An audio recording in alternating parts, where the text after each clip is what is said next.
Hello there, welcome back to the booth here at Pro Tour Amonkhet. I'm Marshall Sutcliffe. This is Luis Scott Vargas, and we are all set for round 15. Rich said it, we're down the stretch here in the Swiss portion. There's so much on the line for each of these matches. Our main feature match, however, tons on the line. Martin Müller. We just saw him last round. He's back in to take a shot at getting into this top 8. He's sitting at 11-3.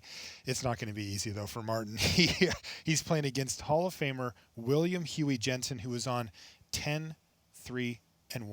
Let's head down to the feature match area. It's time for round 15 here from Pro Tour Amonkhet.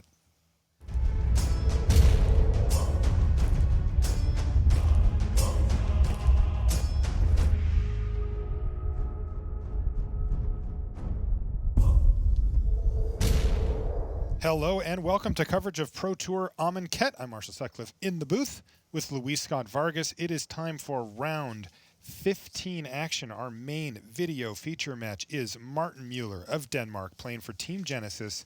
He has brought teamer Etherworks Marvel. He's sitting on an 11-3 record. His opponent, William Jensen of the United States, the Hall of Famer. He's playing also an Etherworks Marvel deck for Team Puzzle Quest. This one, though, is Sultai, a different take on a similar archetype from these two players, Luis.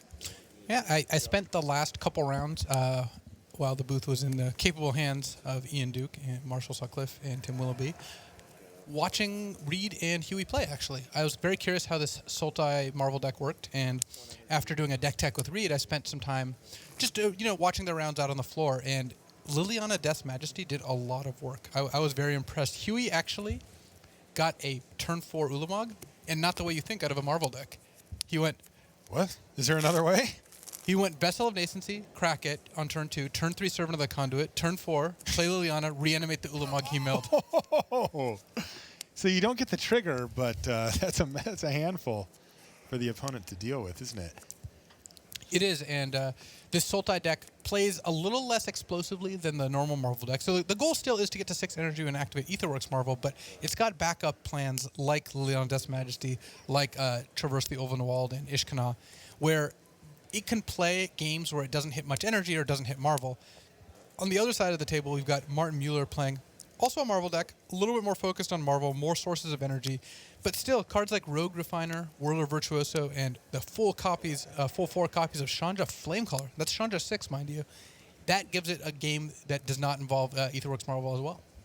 How do you feel about that, Chandra, in this particular matchup? We have seen Chandra do good work against zombies decks by wiping away most of the board or all of the board on multiple occasions, but it's a little different here. It's not as strong in this matchup just because the board wipe effect, the -X on Chandra Flamecaller, is not quite as effective, but the 0 ability where you can draw a whole handful of new cards is potent, especially if you've drawn too many copies of Ulamog or you have Harness Lightnings that don't have great targets.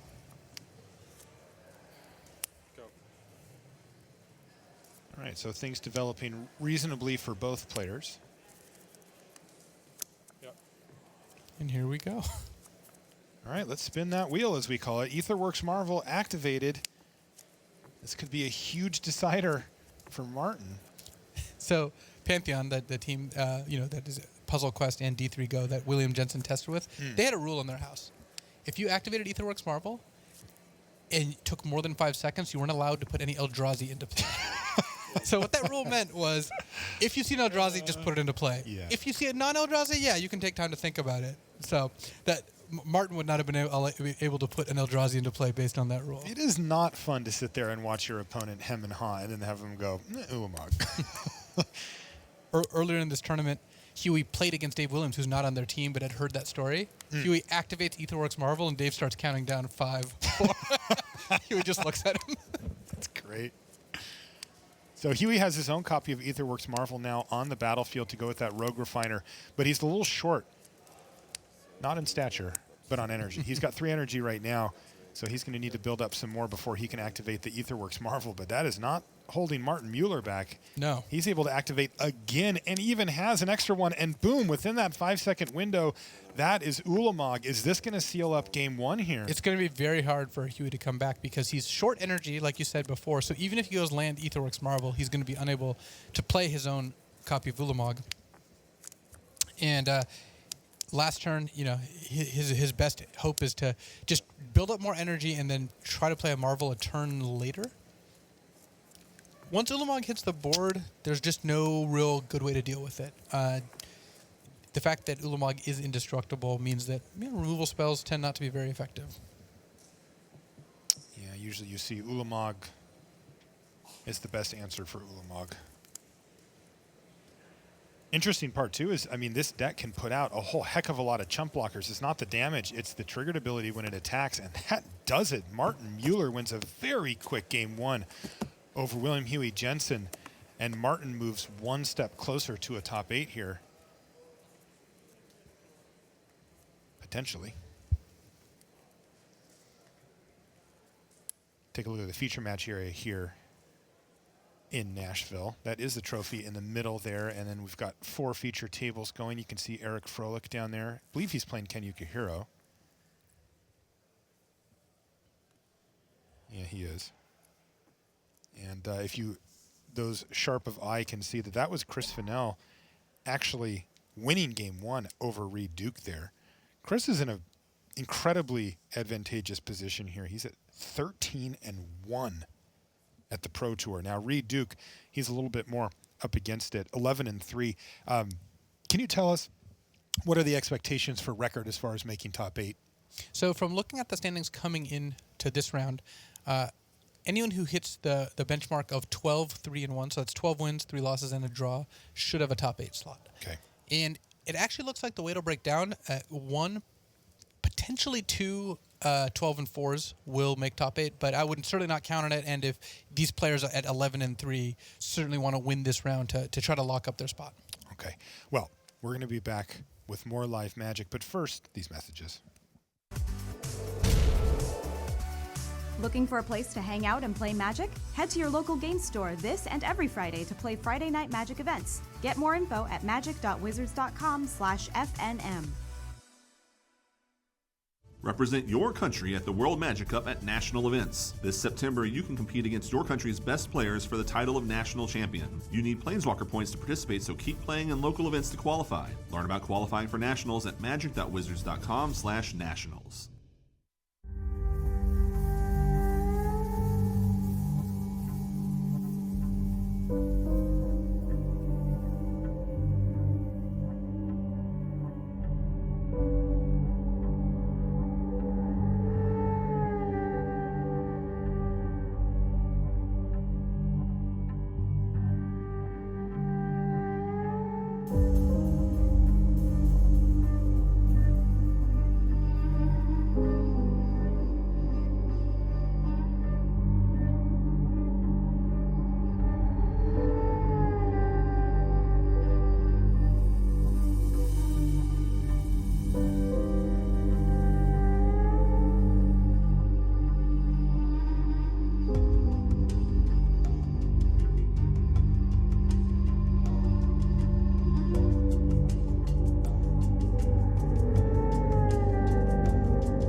here at Pro Tour Amonkhet. I'm Marshall Sutcliffe in the booth with Luis Scott Vargas, and we are in round number 15 here. We've just watched game one, Martin Müller with a quick victory over William Jensen. That does happen sometimes with these Aetherworks Marvel decks. You know, sometimes you spin the wheel and you hit. Post-board games tend to be a lot more interactive in this matchup. In game one, neither player can counter or destroy Aetherworks Marvel with the exception of the couple Dissenter's Deliverances that William has, but that wouldn't have stopped that last play anyway. On the other hand, once you go to the sideboard, both players have Negate. William has Dispossess, and Martin has Manglehorn. So a little bit more ways to deal with opposing Marvels, which makes the game more interactive and more about kind of what's on the board as opposed to just whether Marvel can summon an Ulamog. Looks like Martin was on a mulligan here, though I didn't quite catch if he went top or bottom.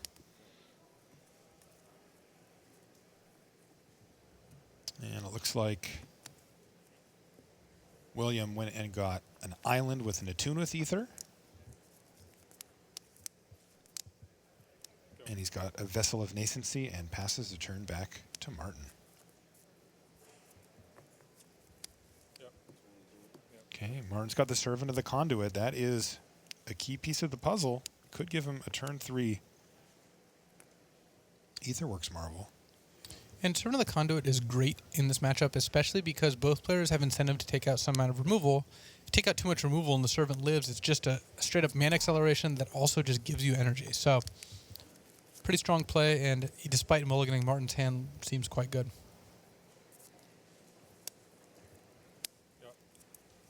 Tune with Ether puts Martin Müller up to 4 energy, and once again ensures a land drop.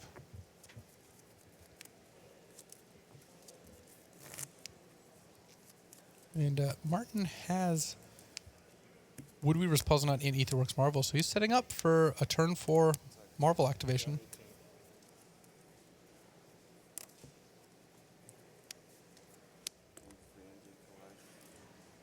You know, he's certainly forcing William Jensen to respect the possibility, isn't he?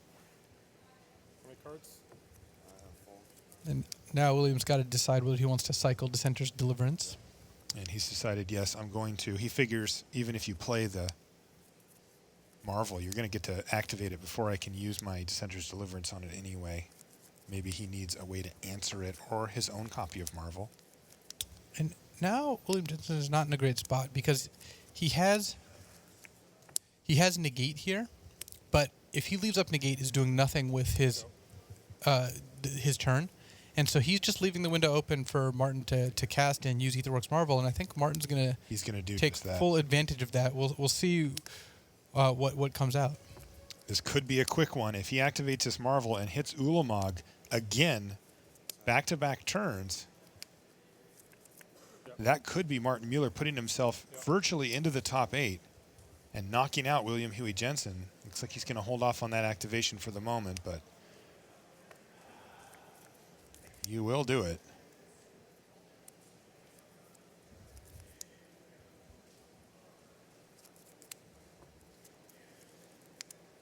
So this is tough for William because there's an active Marvel on the other side of the board, and William still doesn't have a whole lot of exciting plays. He also does not have a land drop, so he could crack the clue in order to try to draw a card and draw land. Looks like he's going to try to incite the use of a Marvel. That's exactly what he's doing. So the Marvel gets activated. Does Martin find an Ulamog or some other really powerful card? No. No way he sets that hand down if he had an Ulamog in it. No, we already went over that. Yeah, there's rules. Etiquette dictates. So he's got a Servant of the Conduit. A sigh of relief from Wow. Yeah, he dodged a bullet there.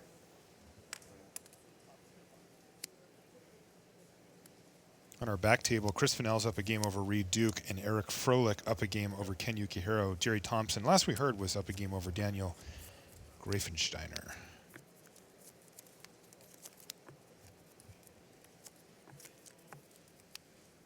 Part of William's sideboard plan involves Glint Sleeve Siphoner and Cheap Interaction. Kind of taking advantage of Martin maybe not playing as many removal spells as in game 1.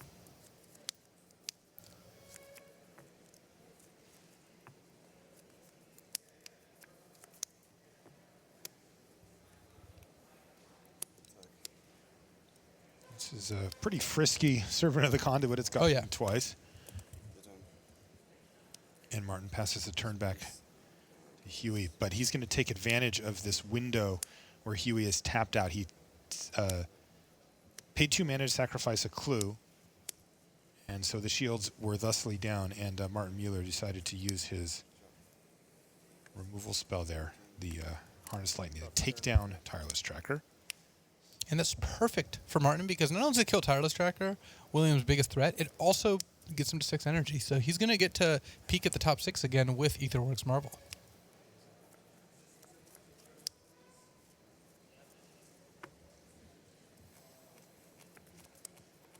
Wow, this is an interesting development here on one of our side tables is where Jerry Thompson, he just won his match over Daniel Grafensteiner in 2 quick games. He's 12-3 now. Maybe a draw? It looks like Jerry should be able to secure a draw unless he gets paired up and his opponent doesn't want to draw, or paired down. So looking pretty good for Jerry Thompson to make another top 8 here. Things are going to have to fall into place for him in that last round, but they are likely to do so. Servant of the Conduit on Huey's side of the board now.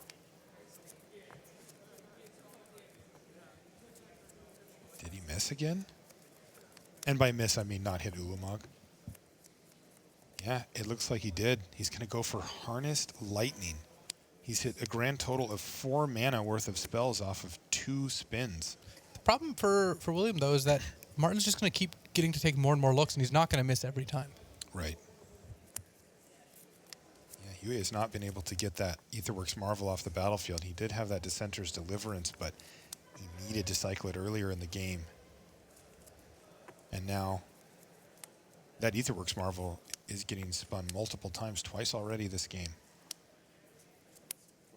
Yep. Rogue Refiner back up to 4 energy. He just needs 2 more to get yet another try at it. And you got to figure if he hits, he's just going to be in fantastic shape.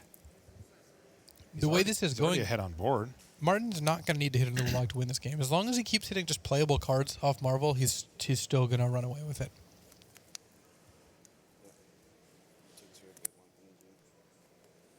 That Servant of the Conduit, just unstoppable. That is... It is a freight train of damage. 7 energy now for Martin. So once again, he is at the ready with that Aetherworks Marvel. Is there anything Huey can do? Huey is getting close to enough energy to where he could play his own Marvel and potentially try to spin up his own Ulamog. But Huey is missing a key piece of that, the actual Marvel. The Marvel itself, yeah, that is problematic, to say the least.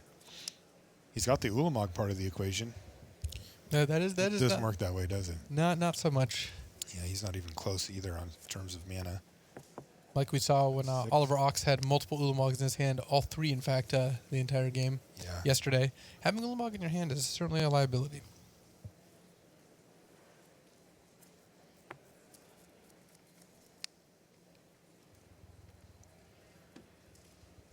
Huey has powerful plays. He can play Noxious Gearhulk. He can play a Glint Sleeve Siphoner and a removal spell like Never, but he's still not in a good position here. Yeah, he played a Noxious Gearhulk. Which one do you think he killed? The one that did all the damage, or? I think he could. I think he went after the other one because he assumed the first one would attack into the Noxious Gearhulk. That is the pattern he has shown. All right, here we go again. Does he hit? Well, hitting Manglehorn to kill Noxious Gearhulk, as I think Martin checked. Is that what he hit? Yeah, he did hit that. Oh, my goodness. It's not Ulamog, but it is still another swing in the direction of Martin Müller, who's just been generating card advantage off of his Aetherworks Marvel.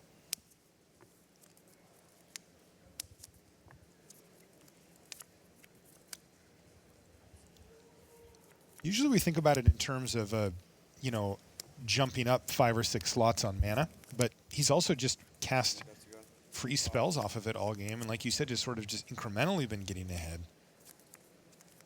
Each Marvel activation brings Martin that much closer to finding Ulamog. But like I said before, he doesn't actually need the Ulamog to win this game, unfortunately for William. William's just going to lose the game to just random assortment of 2-2s and 3-2s and harness lightnings off Marvel.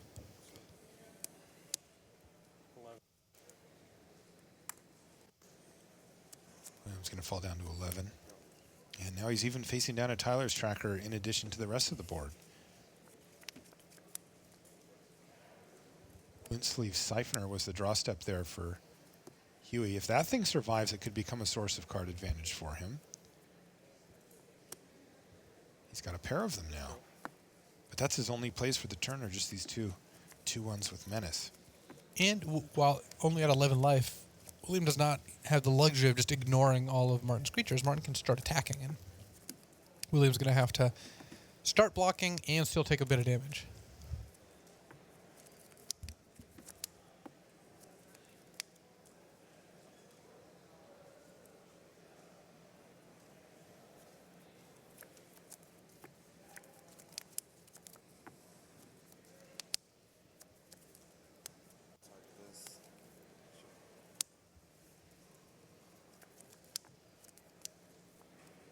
At least that negate finally got put to good use here. Yeah, Confiscation Coup, no thank you. Huey slammed the door on that one mighty quickly. And now he's going into his patented stance here. Hands on the forehead. Is there any way out? It's pretty hard to resist blocking Tireless Tracker with a Glint Sleeve Siphoner, just because it's not often that you can actually trade for a Tireless Tracker. It's with a 2-1. Notice that Martin did not send in Manglehorn. Have the Manglehorn's secondary ability of making opposing artifacts enter the battlefield tapped. That's exactly the kind of card Martin wants in play, because it stops William from just playing Aetherworks Marvel and using it right away, which is one of the ways he can come back. But yeah, Huey just can't turn it down. It does cost him effectively a card. So on his upkeep, he's going to use the Glint Sleeve Siphoner to draw an extra card. He finds a negate and a land. You know, if Huey could kill the Aetherworks Marvel in play, say if he finds another copy of Dissenter's Deliverance, he would not actually be in terrible shape. Like somehow this has not ended up that badly for him, and trading for Tireless Tracker I think was a fairly advantageous for William. Martin does have another Tireless Tracker in hand, so there aren't very many cards Martin could draw that would be bad. Any land makes his Tireless Tracker provide a clue, and of course any spell or creature is generally going to do something. But William somehow has managed to trade off enough cards that even though he's at a lower life total, he's certainly not done yet. Ether Hub. That's the easy part.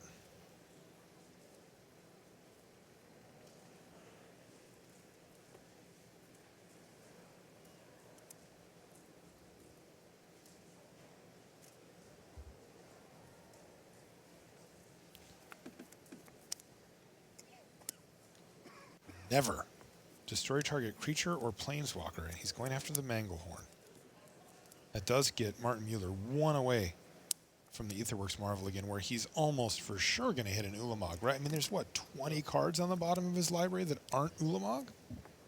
Yeah, unless Martin sided some number out, which is certainly possible. He's got a very good shot of hitting Ulamog here and running away with the game, or more than likely sealing the game. Yeah, and he is going to get a chance to do that, assuming that this Harness Lightning resolves. There's a pretty good chance that doesn't happen. Right. We do know that Jensen has a negate in hand. By the way, the whole Peach Garden Oath doing really well here. Yeah, 10-4, Owen Turtenwald. Yep. 11-3, Reed Duke. 10-3-1, William Jensen. Yeah, we've got Reed in the feature match area playing against Chris Fennell. Fennell was up a game last we heard.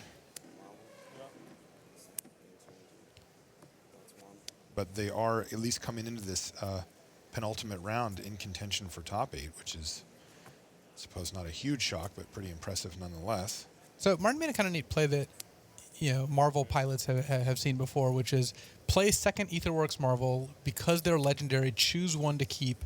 The one that you don't keep, you sacrifice, and it triggers both your Aetherworks Marvels, giving you 2 energy, which gave another spin, which the result, not so impressive. He hit a Tireless Tracker. I mean, did he take them all out? Is his game plan to just generate card advantage through the Marvel and not go for the big play? I suspect he still wants Ulamog because that's what you need to go over the top of your opponent. Right.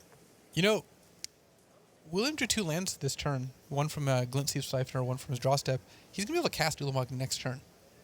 Man. Is there going to be a next turn? I think there's a pretty good chance of it. Okay.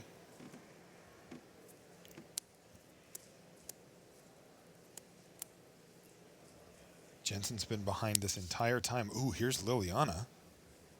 And right now, Martin's going to immediately grab the graveyard of Jensen because he knows that that -3 ability can get back a creature. Noxious Gearhulk is coming back to the party. Oh, look at this. Now it's a zombie, too.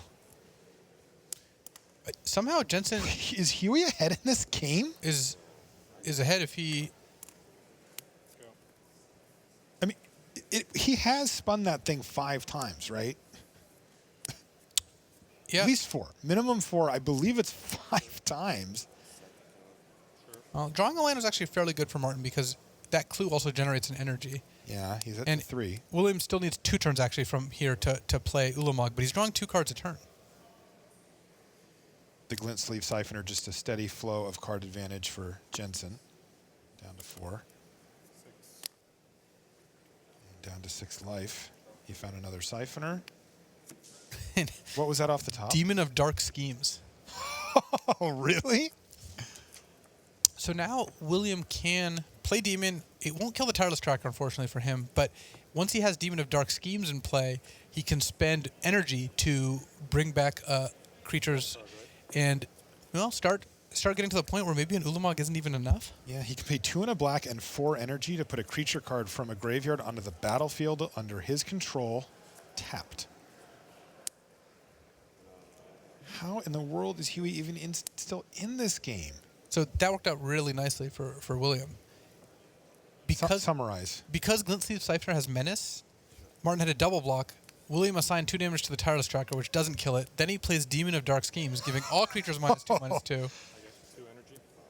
And remember, he's generating energy because whenever another creature besides the demon dies, whether it's theirs or yours, you also generate energy off of that as well. And look at this. William Huey Jensen seems to have turned this game around somehow. And does Martin have a way to put a permanent in the graveyard to generate? Yes, Yes, he does. So he's going to get another spin of his Aetherworks Marvel. This could undo all the work from Jensen. Here he goes. Land, land, land. There's an Ulamog. He finally hit one. Took him a lot of work. Now, where does this put him, Luis? Is that advantage bar going to jump back over to Martin Müller, or does this just even things up? Oh, we'll see what ends up happening, though. Martin's going to be able to exile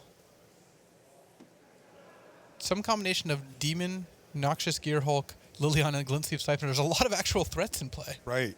And William, with 8 energy, is able to reanimate 2 creatures. So hard to imagine that Demon of Dark Schemes is an acceptable card to leave in play.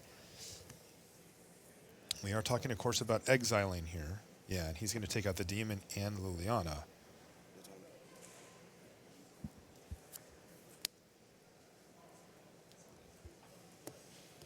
More Peach Garden Oath update.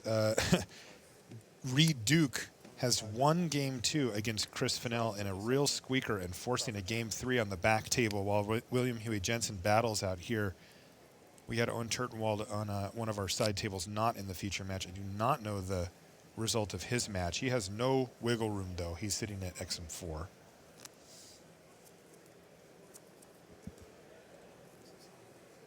So William now has to worry about what happens when Ulamog attacks him because he's likely to be able to survive 1 Ulamog hit, cannot survive 2. Right.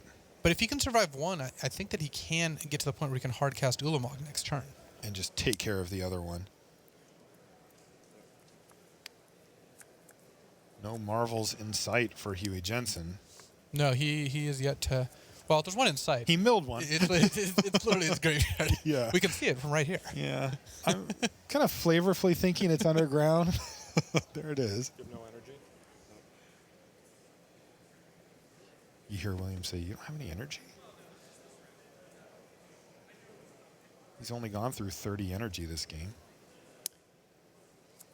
Here comes Noxious Gearhulk. It also has Menace, basically offering to trade it off for the Tireless Tracker, which Martin declines.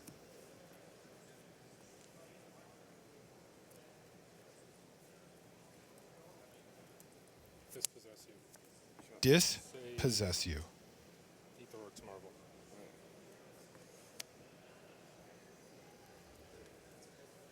So Dispossess, new card from Amonkhet. You can see what it does on the right-hand side. Choose an artifact card name. Well, we know why he brought this in, but is the damage already done? And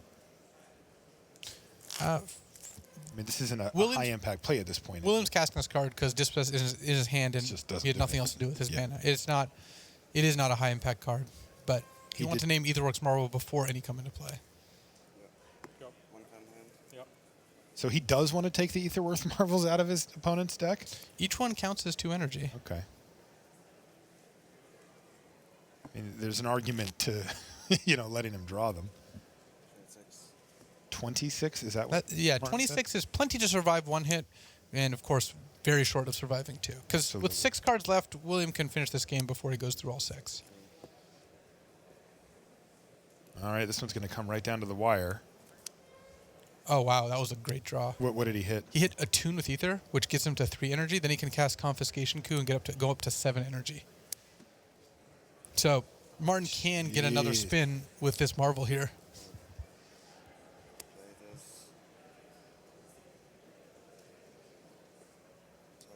Yep. That would put him to 3. That actually does not leave him enough, does it? The Attune bumps him up to 5. What? Yeah, but he could have chosen to say Confiscation Coup the zombie token if he wanted to preserve the he could have the energy. But in taking the Glintseed Siphoner means he's not going to get a Marvel spin this turn. Right. That's what I was saying. He's 1 short. All right. So a big chunk of the library goes away for Jensen, who wants to take a quick double check on the count, and then the players will be able to see which cards specifically were exiled.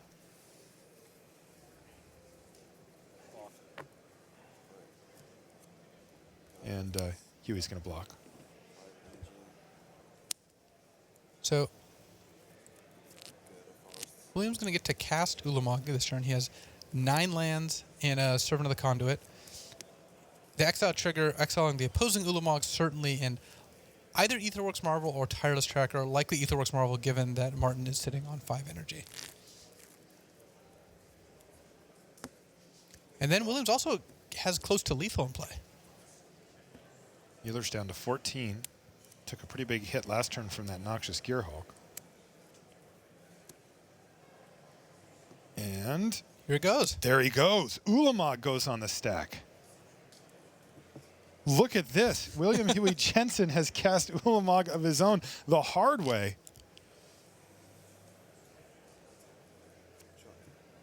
And he did target the Etherworks Marvel in addition to the opposing Ulamog. And look at what we have. Huey's got 5 cards left in his library. But Martin Müller is the one who's significantly behind now. And Martin with... looks like he's, 1 mana short of casting an Ulamog of his own, if he were to find another one. Oh, yeah.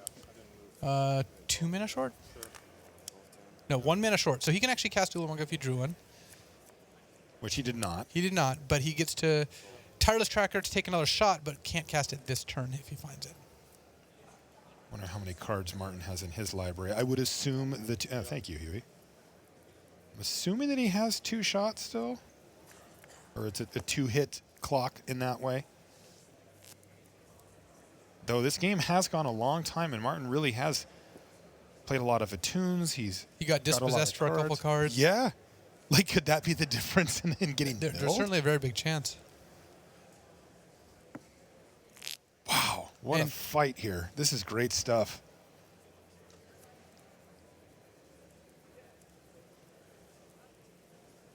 Looked like slightly over 20 to me. I was going to say it, Martin. They both just recently counted libraries, though, so they're both aware. And Martin drawing Chandra Flamecaller. That makes it so Martin was very, very close to attacking for lethal. He's keeping the Chandra in hand to try to ambush William and maybe get to a point where William doesn't realize 2-3-1 haste elementals are coming at him.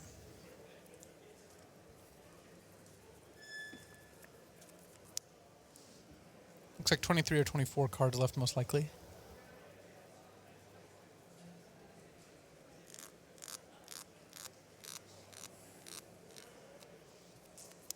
So William has a large advantage here, but this is a close game because that Chandra Flamecaller threatens to kill William outright if William leaves no blockers back, Right. and in combination with Glint Sleeve Siphoner is lethal as well. So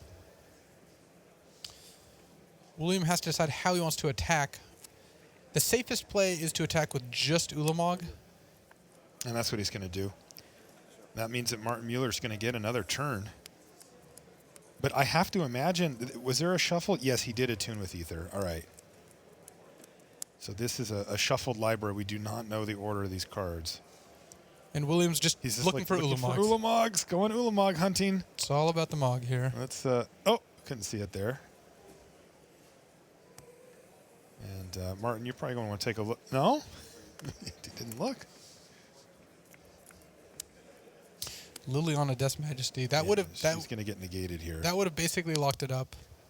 But William now has 4 blockers against 2 attackers. And he just passed the turn.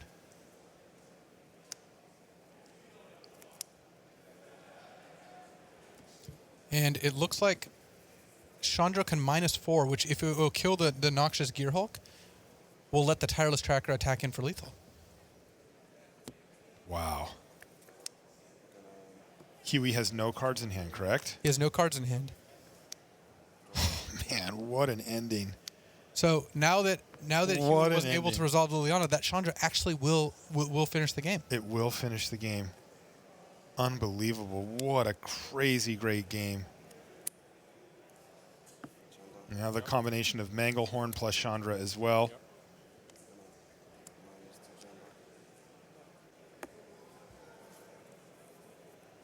Wipe the board.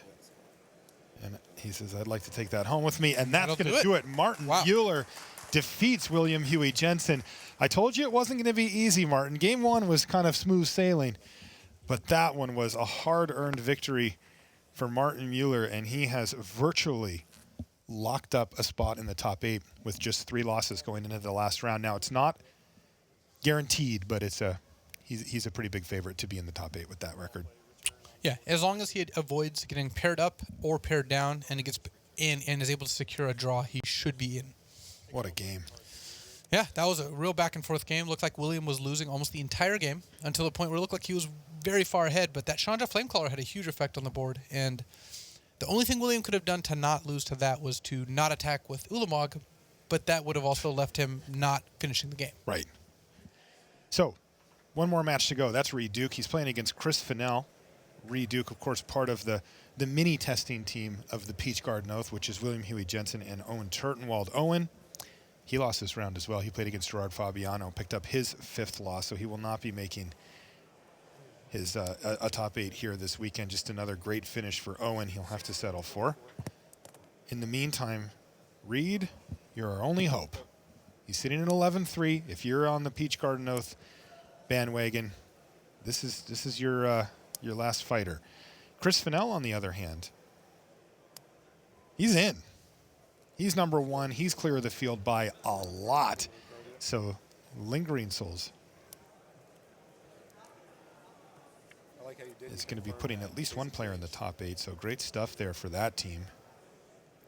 So that was a miss on Vessel of Nascency. Reed flipped over 2 traverses and 2 lands. Cannot select traverse the Ulvenwald and instead had to take a land. On the other hand, he did just draw an Aetherworks Marvel. I'll play return on your Transgress the Mind. Sure. So that was never to return there for Duke. He was playing the return half of it just to make a zombie. And you can see that post-sideboard, the Sultai Marvel deck goes a few different directions there. He's got So few different lines of attack for Reed. And Chris right now is in a kind of tricky spot you find yourself in where Reed doesn't have enough energy to spin Marvel, but if Chris starts attacking into Reed's creatures, they'll die, they'll trigger the Aetherworks Marvel, Reed will get more energy and be able to do so. Another hint, Chris is playing a zombie deck. There aren't that many ways he can win the game without attacking. He's got Wayward Servant out, which does give him some amount of reach, but he at some point is going to need to enter combat to finish this game, most likely. Make 1 energy. So 14, 26. And you can see Reed's energy going up and up. He's at 5 now. The Dark Salvation there for Chris Fennell, adding another couple of zombies to the battlefield and killing Ishkana.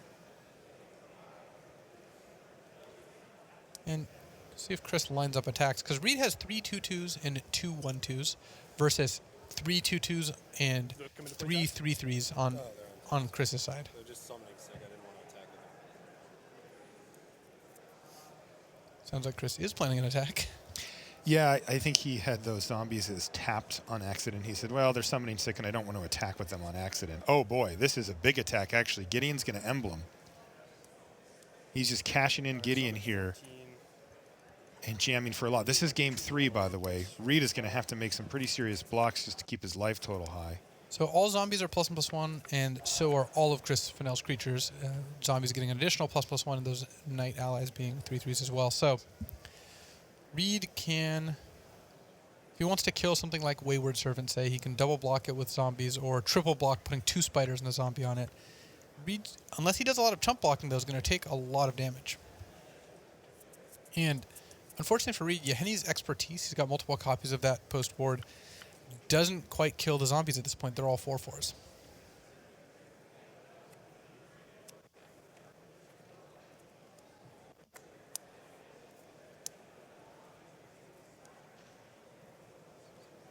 So as these blocks are currently lined up, Wayward Servant dies, all of Reed's creatures die. Reed takes 6, but gains 5 energy, so he's going to be able to spin end of turn with Marvel and reasonably likely spin on his turn, if depending on what he hits. What can he hit? I mean, Ulamog, is that even good enough at this point? Chris Fennell has just overwhelmed the board with creatures. Ulamog Servant dies and my 5 creatures die. I'll make 5 energy. Ulamog by itself will not do it now. No. Now, if he gets 2 spins, Ulamog plus something, I mean, there's got to be a possibility to keep him alive. He's down to 8, though. And he gets his draw step. Of course. All right, so here's the first one. Let's see what he hits here. Well, that actually worked out quite nicely.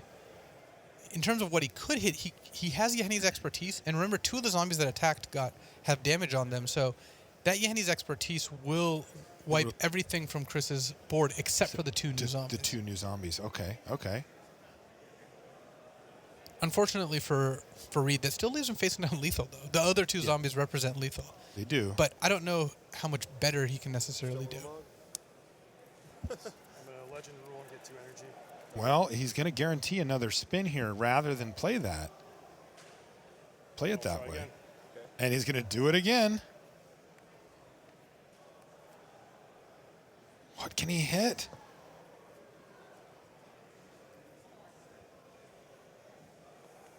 Is there anything Reed Duke can do to get out of this situation? He's facing down 7 creatures. 3 of them are 3/3. 4 of them are 4/4. He's at 8. Feels like a dire spot here for Reed Duke. Yeheni's expertise plus top deck, some sort of blocker or answer would buy him some time at least. Yeah, Chris Fennell playing to try to maintain that top seed. He is playing an aggressive deck filled with 1-drops that needs to curve out, and he values that 1 seed very highly. And he knows that there's a chance that Christian Calcano could sneak up and take it from him. So these 5, I believe, right? Hey, there's the Henny's expertise. But it's not over yet. That was a good step in the right direction for Reed Duke, but he is not there yet. He needs at least a blocker, and that's going to do it. Chris Fennell defeats Reed Duke to improve to an insane 14-1. Wow. I bet you've never had a record that good at the PT, huh, Louise? I wish. Unreal stuff from Chris Fennell, just distancing himself from the field. And for Reed Duke fans, that was his 4th loss? That was his 4th loss. So what does that mean for him? Does that mean that he's dead for top 8? Or He's not, but it's going to depend on tie breaks, and that's not something you ever want to rely on. No, of course not. He would rather control his own destiny in that scenario. But Chris Fennell doing a very good job of controlling his own destiny. In fact, picking up match wins to help him secure that 1 seed even. I mean, he locked up top 8 3 rounds ago. He's been in that for a while now. All right, one more round of Swiss to go for today before we cut to our top 8. You're not going to want to go anywhere. For now, we'll be back after these messages.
Good celebration. More stuff to celebrate, though. We've got some announcements here. We've got some results. Okay. Let's kick it off. Of course, we know Chris Fennell defeating Reed Duke. Chris Fennell going in 14-1. Okay, so he's been safe for a while. Reed Duke at 11-4 is not out. The more we look at it, the more certain we are that probably more than one 12-4 will make it in. Could be just one, more likely 2, and possibly 3. And that's where we have the word dream crush come along, because what Fennell's been doing is playing for top seed. It's useful for him, and also who wouldn't want to get someone as good as Reed Duke out of the top 8 if they could? If you have the chance, beat him on Saturday, don't have to beat him on Sunday. So that's good play by Fennell. But Chris Calcano may also be in a dream crush position, as we say, the chance to play in the last round for seeding and potentially get a bad matchup. That's another thing to watch out for. Do you want the deck that your last round opponent is playing in the top 8, potentially playing against you tomorrow? So roundabout, at least 1, probably 2, possibly 3 12-4s in. So Reed Duke very much alive. Fennell didn't get the whole job done eliminating Reed there.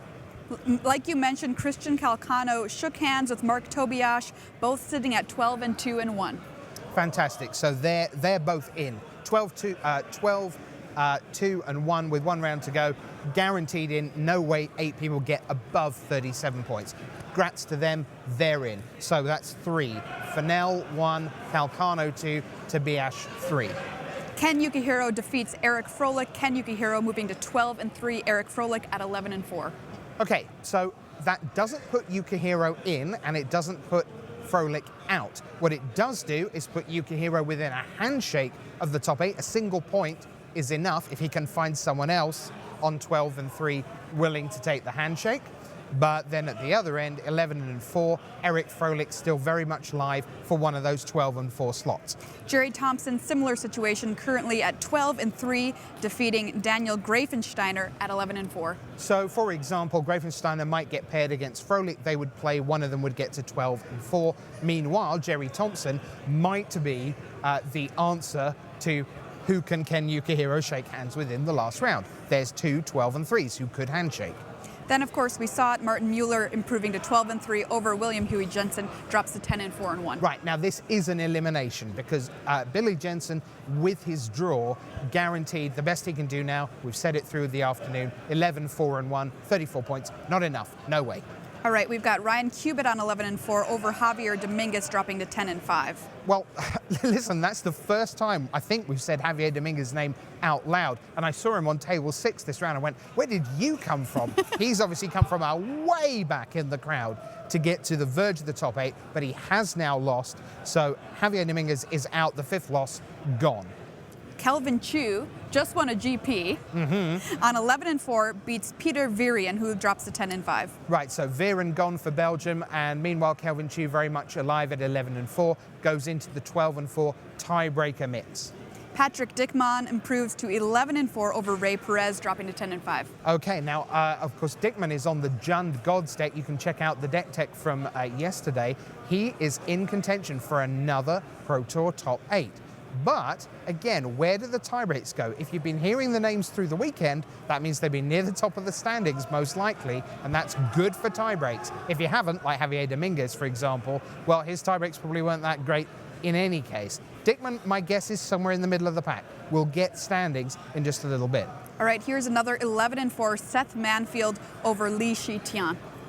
Whoa, that's a monster result because that is a world champion Seth Manfield trying to prevent Li Shichan from getting a 6th Pro Tour top 8. He's done it. Li Shichan's gone. Cannot make it in. But Seth goes into the mix. How about Seth Manfield versus Reed Duke for a top 8 slot in the next round? Could be. We'll have to see once we get pairings. One more for you. Zen Takahashi improves to 11-4 as well over Brad Nelson, who falls to 10-5. So, you're getting the hang of this now. That's Brad Nelson gone. Sorry, Team Jess. Sorry, Delilah. Grandma, he won't be bringing the trophy home. He gave you a great run, got you all the way to 7 o'clock on Saturday night before that particular dream went away. But still, a very solid performance by Brad Nelson. Zen Takahashi goes into the 11-4s. Now, by the sound of things, that says to me that there are going to be more 11-4 matchups than there are 12-4 slots available. So some people are probably going to win in the 11-4 matchup and find that their tie breaks don't hold up. That is the best guess. But again, let's not forget that Fennell and Calcano and Tobiasz on their 37 points already. They could all sit down for the next hour of Magic and say, I don't think I want to see you tomorrow. I'm going to do my best to make sure you're not there. So that's where we are. All right. Thanks very much, Rich. No worries. And as soon as we get pairings and standings, we'll try and codify exactly what you're going to see in the last round, which is always just tremendous fun. Meanwhile, what else we got, Maria? All right, we've got a deck tech with Ian Duke. He's standing by with Sam Black, whose deck I know has a very unusual card, some Sacred Cats.